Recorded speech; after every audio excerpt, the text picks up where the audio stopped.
साथीहरू नमस्कार। यतिखेर हामी चितवन जिल्लाको ऐतिहासिक स्थल उपरदाङगढी र त्यसैको समीपमा रहेको रमणीय स्थल मायाटारको अवलोकन गर्ने प्रयोजनको निमित्त जाँदैछौँ। बाटो उकालो, साँगुरो पिच र त्यति नै घुम्तीहरू यहाँहरू देख्न सक्नुहुन्छ। तर त्योभन्दा पनि दायाँमा देखिएका यी प्राकृतिक सौन्दर्यताले मनलाई आनन्दित बनाएको छ। बाटोमा ती दृश्यहरू अवलोकन गर्दै हामी ती स्थलतर्फ प्रस्थान गर्दैछौँ। हेर्नुहोस्, बाटोमा सामान्य घुम्तीहरू छ, उकालो छ, तर अत्यन्त रमणीय छ। हामी त्यसतर्फ प्रस्थान गरिरहेका छौँ।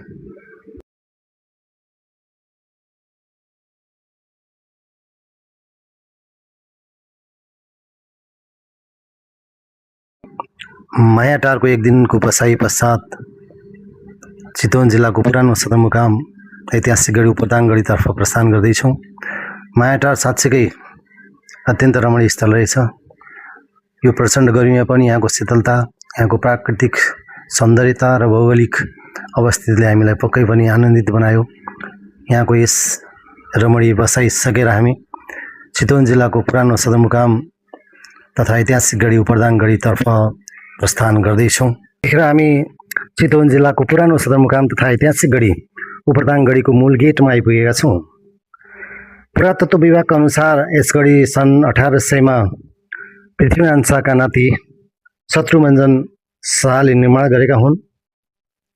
ऐतिहासिक यो किल्ला चितवनको उत्तरी भागमा पर्ने साबिक दाहाखानी गाविस हाल इच्छा कामना गाउँपालिका अन्तर्गत पर्दछ। समुद्र सतहदेखि 1200 मिटर उचाइमा रहेको यस गढी तत्कालीन नेपाली एकीकरण क्रममा अङ्ग्रेज फौज विरुद्धको दौरानमा नेपाली भूमि रक्षाको निमित्त निर्माण गरिएको हो। पृथ्वीनारायण शाहका नाति शत्रुमञ्जन शाहले यस गढीको निर्माण गरेका हुन्। तपाईँ देख्न सक्नुहुन्छ। यतिखेर हामी यस गढीको मूल द्वारबाट प्रवेश गर्दैछौँ। यस गढीको वरिपरि विशाल पर्खाल निर्माण गरिएको छ। करिब 3 फिट चौडाइ रहेका पर्खाल हामी वरिपरि देख्न सक्छौँ। केही समय अघि यसलाई पुनर्निर्माण गरी यसलाई थप आकर्षकता प्रदान गर्ने काम भएको थियो। तत्कालीन समयमा आफ्ना शत्रुको प्रतिकारका लागि यो ठाउँ प्रयोग गरिएको भन्ने मान्यता छ। तपाईँ देख्न सक्नुहुन्छ, यो किल्लाको बीच भाग हो।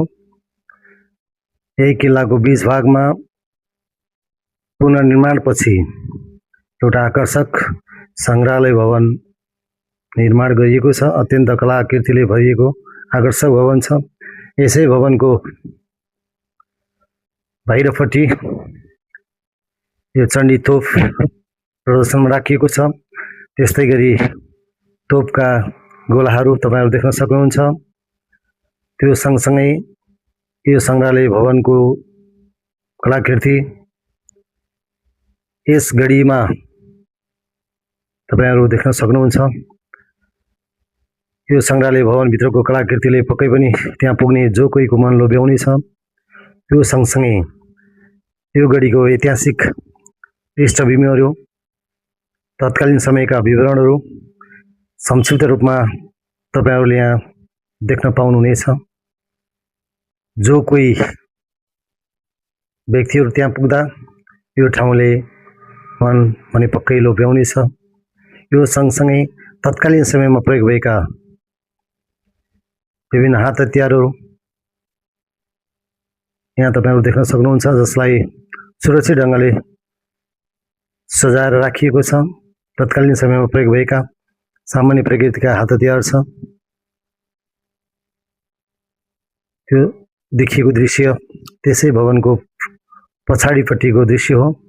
तपाईँहरू पनि ऐतिहासिक गढीको अवलोकन गरेर यहाँको जानकारी लिन सक्नुहुन्छ। हस्, धन्यवाद, नमस्ते।